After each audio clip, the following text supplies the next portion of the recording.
people will ask me what is the very best steak to buy, and I suggest that they buy a porterhouse USDA Prime, because with a porterhouse, actually there's two steaks in one. If you were to cut out the small round section, the tenderloin, you'd have a filet mignon. Then this larger loin-eye portion, if you cut that away from the bone, it would be a loin strip steak. Some places call it a New York strip steak or a Kansas City strip steak. Then another steak that's certainly nice for family meals or when you're entertaining, because it's a nice large size steak, is this one, a flat bone sirloin. And this long flat bone, this is the most tender of all your sirloin steaks. You'll notice that this is cut thick, a good 1.5 inches thick. And I'd like to suggest that in buying steaks, any steak that you buy, you'll have it cut at least 1 inch in thickness. You'll get much better results in cooking. And of course, with this steak being USDA Choice, a high quality grade, it can be broiled or pan broiled. So we'll just put it on the broiler pan, ready to go in the broiler. And whenever you're handling meat or handling steaks, be sure to use tongs so that you don't puncture the meat. Because in using tongs to handle the meat, treat it with tender, loving care.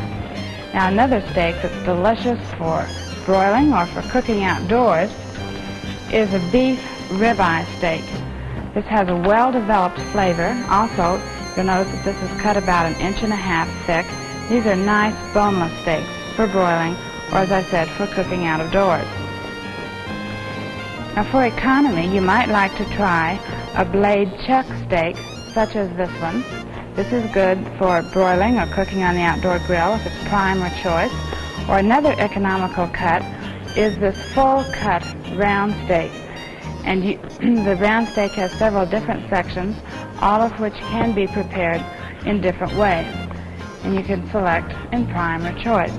Now here's a booklet entitled How to Buy Beef Steaks, which illustrates for you all of the popular retail cuts as you see them in the meat counter, all the popular steaks, some of the ones I've been talking about, others included. You can request a single free copy of the booklet by writing to Agriculture TV, Washington, D.C., zip code 20250. Now, if you select wisely and prepare your steaks properly, you'll be assured of delectable, sizzling steaks, just like this one in the broiler.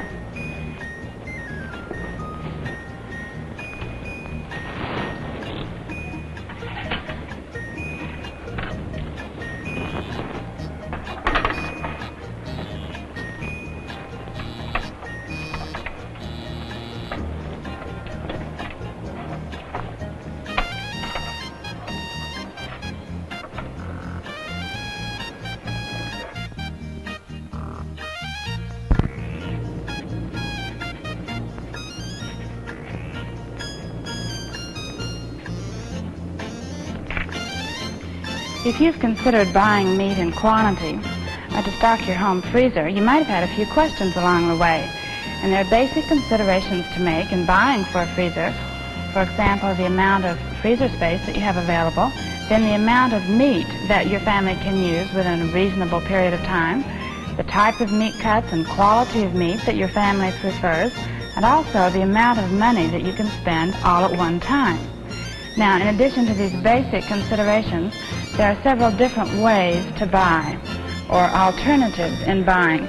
You can buy in carcass form, like a whole side of beef, and a good rule of thumb to follow here is that if you buy an entire side, like this, you'll get 25% steaks, 25% roast, 25% stewing beef and grinding beef, and 25% waste, bone and fat.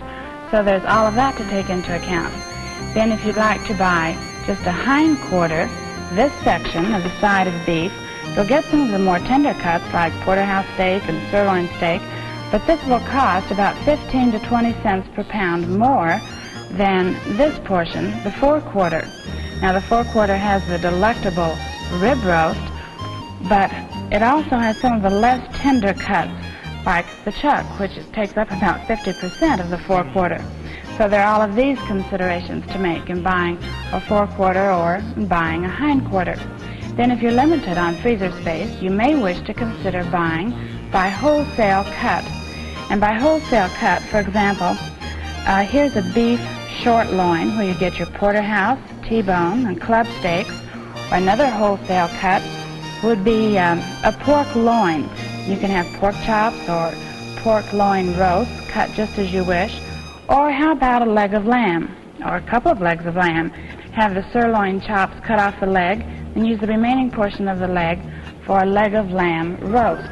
So you can buy in Carcass Form, you can buy by wholesale cut, and then there's another alternative to consider, and that's buying retail cuts. Very often the supermarkets will have specials on various retail cuts, and you can buy according to family preference.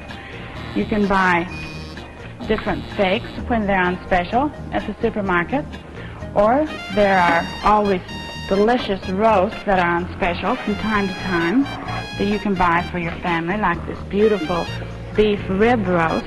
And there are certain guidelines on your meat cuts to help you in buying. For example, your round inspection stamp, which assures you of a wholesome meat product, then the USDA quality grade stamp that tells you you're buying a certain degree of quality. Then there's a yield grade stamp that tells you the percentage of usable lean meat in a carcass. So it's very important to know about the stamps on the meat cuts to help you as guidelines in buying. In fact, there's so much to know in buying for a freezer. There's so many factors to consider. And the U.S. Department of Agriculture has published a booklet entitled How to Buy Meat for Your Freezer. It's a very helpful and informative booklet. It covers beef, pork, and lamb, has identification charts of all three, and even has a chart to show you how to figure the retail value and compare the cost with retail prices.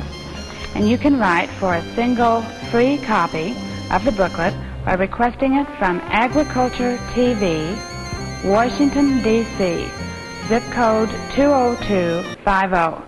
So I say it's a very informative booklet, and I hope you'll send for it.